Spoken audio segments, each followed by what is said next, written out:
1 Samuel chapter 13 tells the story of a critical event early in Saul's reign as king of Israel. Saul had reigned for 1 year when he gathered an army of about 3,000 men to face the Philistine threat.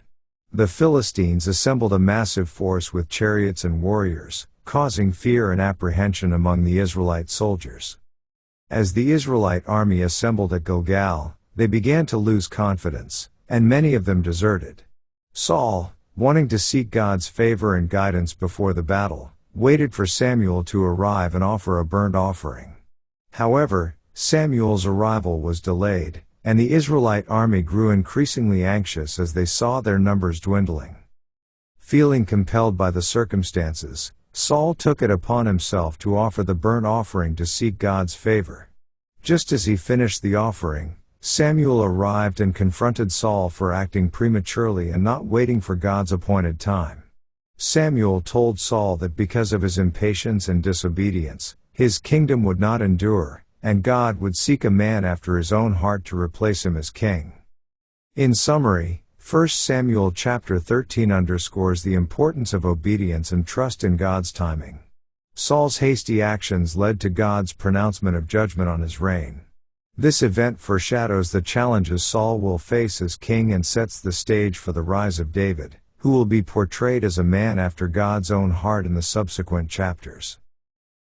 Let's now read 1 Samuel chapter 13.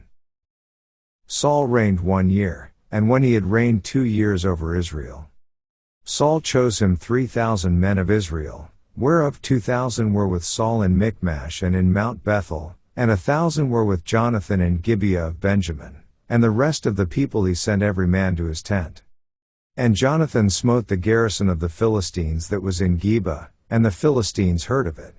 And Saul blew the trumpet throughout all the land, saying, Let the Hebrews hear. And all Israel heard say that Saul had smitten a garrison of the Philistines, and that Israel also was had an abomination with the Philistines. And the people were called together after Saul to Gilgal. And the Philistines gathered themselves together to fight with Israel, 30,000 chariots, and 6,000 horsemen, and people as the sand which is on the sea shore in multitude, and they came up, and pitched in Michmash, eastward from Bethaven.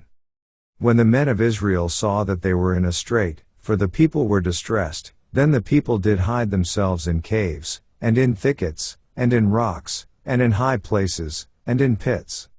And some of the Hebrews went over Jordan to the land of Gad and Gilead. As for Saul, he was yet in Gilgal, and all the people followed him trembling.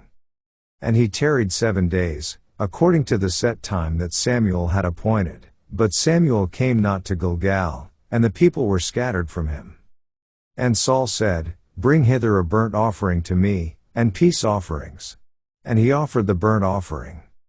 And it came to pass, that as soon as he had made an end of offering the burnt offering, behold, Samuel came, and Saul went out to meet him, that he might salute him. And Samuel said, What hast thou done? And Saul said, Because I saw that the people were scattered from me, and that thou camest not within the days appointed, and that the Philistines gathered themselves together at Michmash. Therefore said I, The Philistines will come down now upon me to Gilgal, and I have not made supplication unto the Lord. I forced myself therefore, and offered a burnt offering. And Samuel said to Saul, Thou hast done foolishly, thou hast not kept the commandment of the Lord thy God, which he commanded thee, for now would the Lord have established thy kingdom upon Israel forever. But now thy kingdom shall not continue. The Lord hath sought him a man after his own heart, and the Lord hath commanded him to be captain over his people, because thou hast not kept that which the Lord commanded thee. And Samuel arose, and gat him up from Gilgal unto Gibeah of Benjamin. And Saul numbered the people that were present with him, about 600 men. And Saul, and Jonathan his son, and the people that were present with them, abode in Gibeah of Benjamin, but the Philistines encamped in Michmash. And the spoilers came out of the camp of the Philistines in 3 companies. 1 company turned unto the way that leadeth to Ophrah, unto the land of Shual. And another company turned the way to Beth-oron, and another company turned to the way of the border that looketh to the valley of Zeboim toward the wilderness. Now there was no smith found throughout all the land of Israel, for the Philistines said, "Lest the Hebrews make them swords or spears."